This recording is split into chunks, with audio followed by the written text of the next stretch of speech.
Alright, it's time to move on to chapter 9.2 now, which is on hypothesis testing for now proportions rather than sample means. Now, the really excellent thing about chapter 9, 10, and 11 is honestly, if you understood chapter 9.1, everything else is just ridiculously easy, almost nothing at all new. So let's start off with, well, there's really nothing new to this, but let me start off with basically what changes compared to what we just looked at in terms of hypothesis testing for a population mean.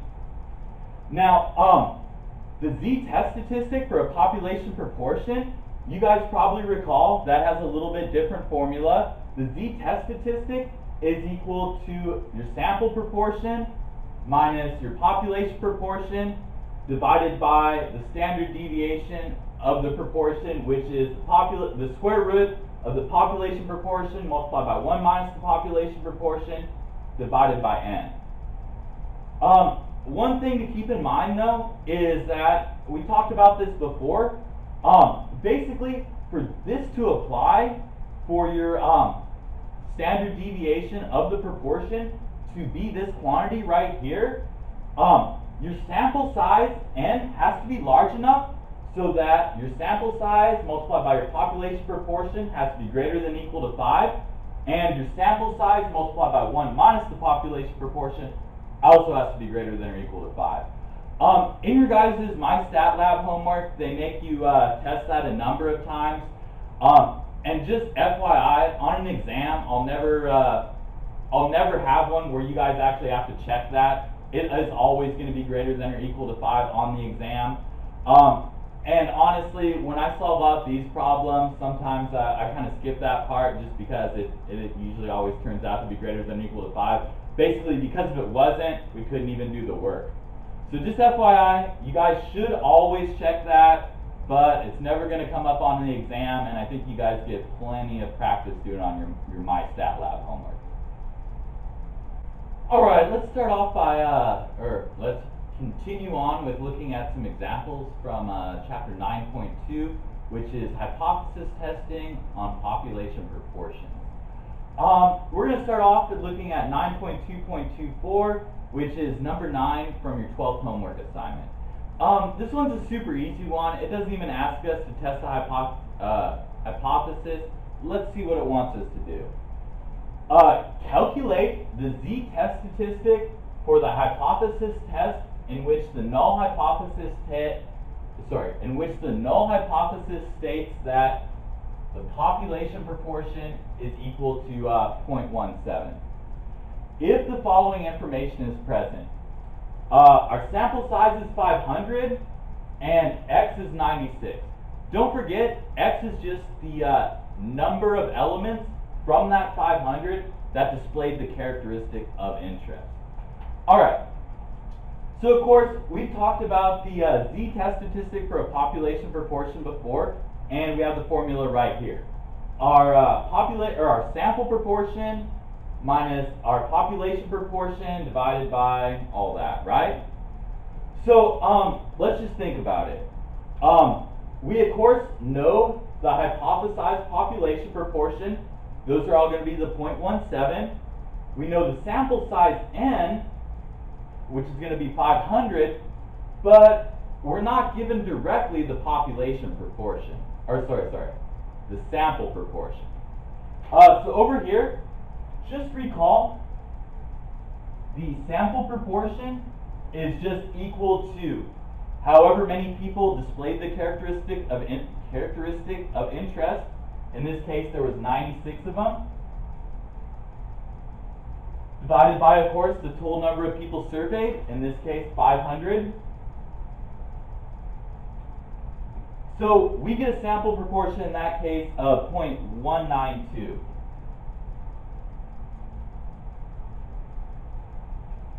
So just to think about it, if our hypothesized population proportion is 0.17 and our sample proportion is 1.192, we're probably going to come up with a positive z value, right? Because it's above our hypothesized population proportion.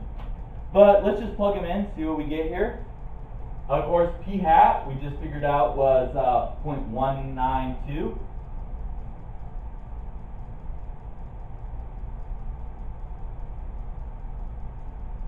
Subtract out our population proportion, which we use, of course, our hypothesized population proportion of 0.17. And then divided by all that square root business. Population proportion of 0.17 multiplied by 1 minus the population proportion of 0.17, all divided by the sample size of 500. And that comes out to be a z-value of 1.31. So pretty straightforward. That's all stuff you guys have done before. All right, let's go ahead and check out one of the more difficult problems from section 9.2. We're going to check out 9.2.30, which is problem number 12 from your 12th homework assignment.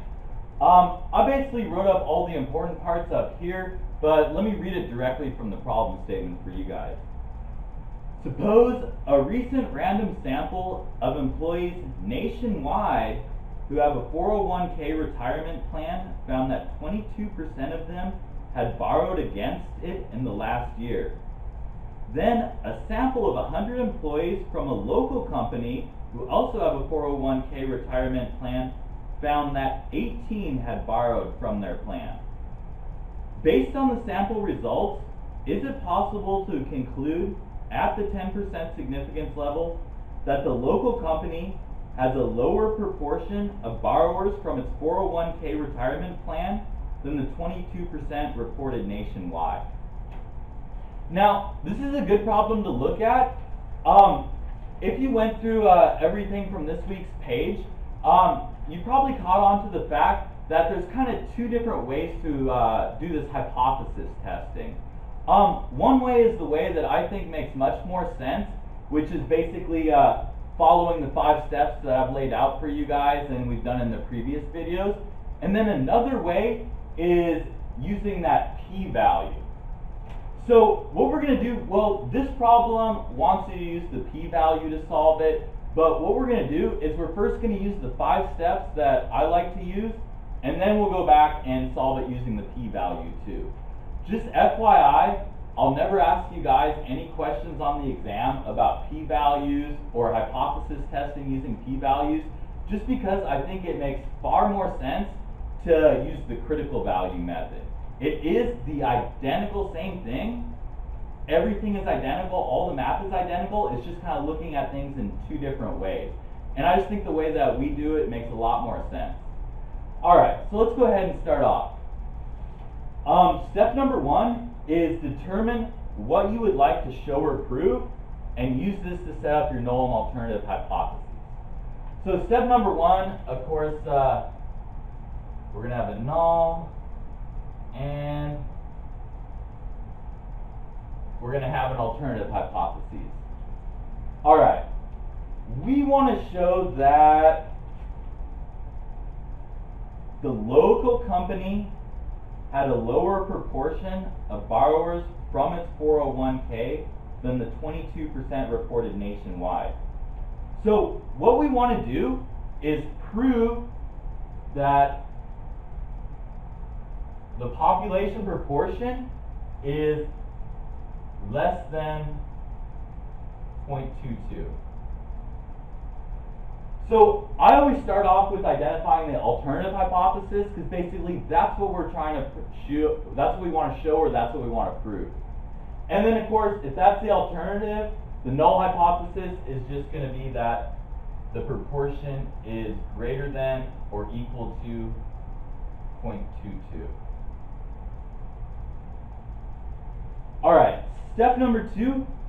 Specify the significance level. Of course, the problem statement gives us a significance level of 10%.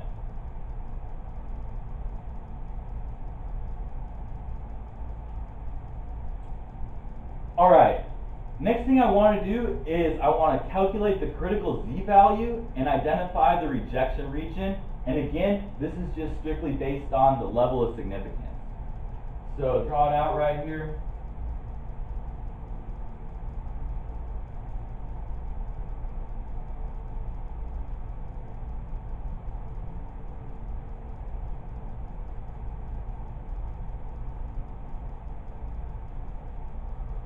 course, we got 0, 1, 2, 3, -1, -2, and -3. All right. Now, before, when we looked at the null and alternative hypotheses, it was equal and not equal to, so it was a two-tailed test.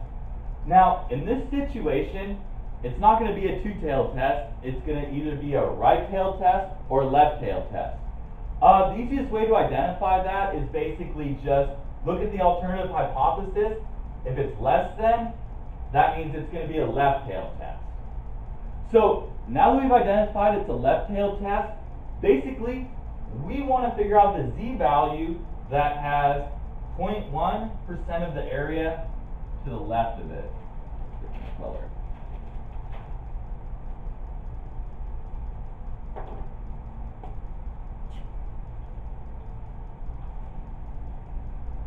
So we want to figure out a z-value where this area to the left of it is 0.10. And that's going to be our rejection region.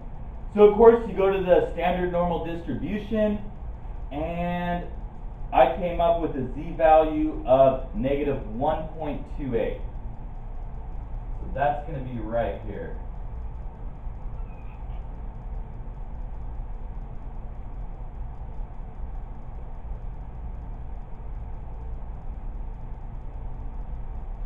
And of course, since this is a left-tailed test, that means our rejection region is anything to the left of that, or more extreme, or farther away from the mean of 0. Alright, so step number 3, we figured out our critical z-value, and we identified our rejection region. Next thing we want to do is we want to calculate out the z-value of our test statistic.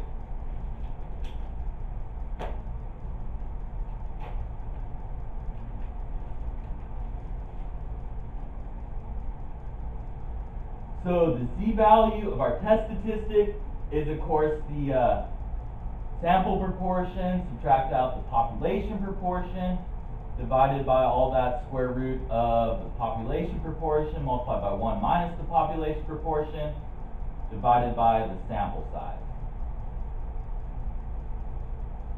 Alright, in our situation, the sample proportion was, let's see, we had a sample of 100, and 18 of them borrowed against their 401k.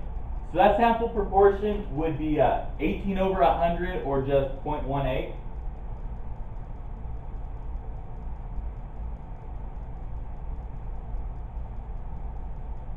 Then subtract out the hypothesized population proportion, and that's just going to be 0.22.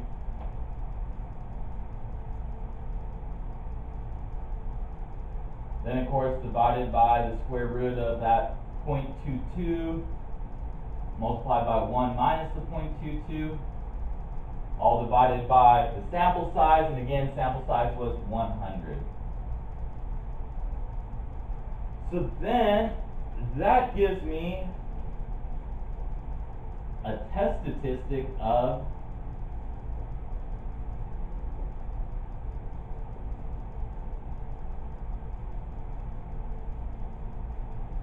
it was -0.97.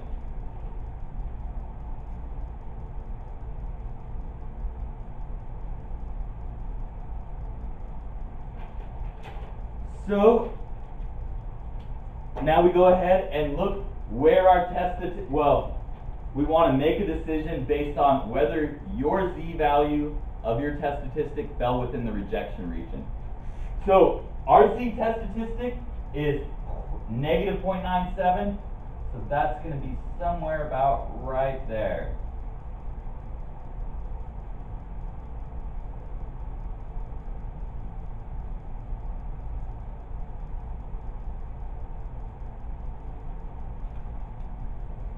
Then all we have to do is make a decision. Of course, our test statistic of -0.97 is not as extreme or far from the mean as our critical value of -1.28, or it didn't fall in the rejection region. So if it doesn't fall in the rejection region, of course we fail to reject the null hypothesis. So step 5, your conclusion is just fail to reject the null hypothesis.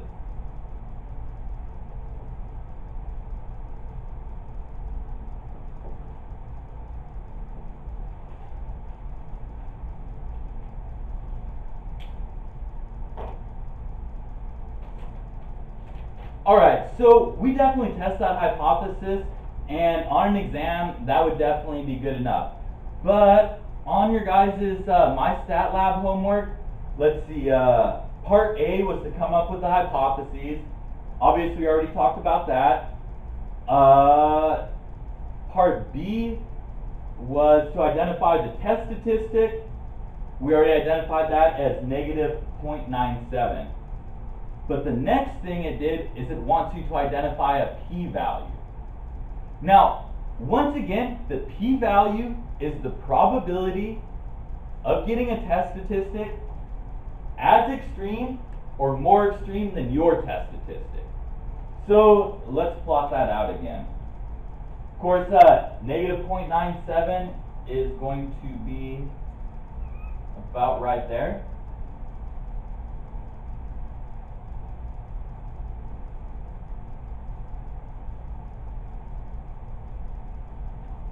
Then, based on your standard normal distribution table, we want to figure out the probability of getting a value more extreme than that. Again, more extreme just means farther from the mean. So in this case, since it's a negative z-value, we're interested in this area right there. And when I looked that up on the standard normal distribution, I got 0.166. So that's going to be your p-value right there. So the probability of getting a z-value of negative 0.97, assuming basically that the population proportion is 0.2, would be 0.166 or 16.6%. Now, how you can test the hypothesis using that p-value is all you have to do is you just compare your p-value to the significance level. If your p-value is greater than the significance level, then you're going to fail to reject the null hypothesis.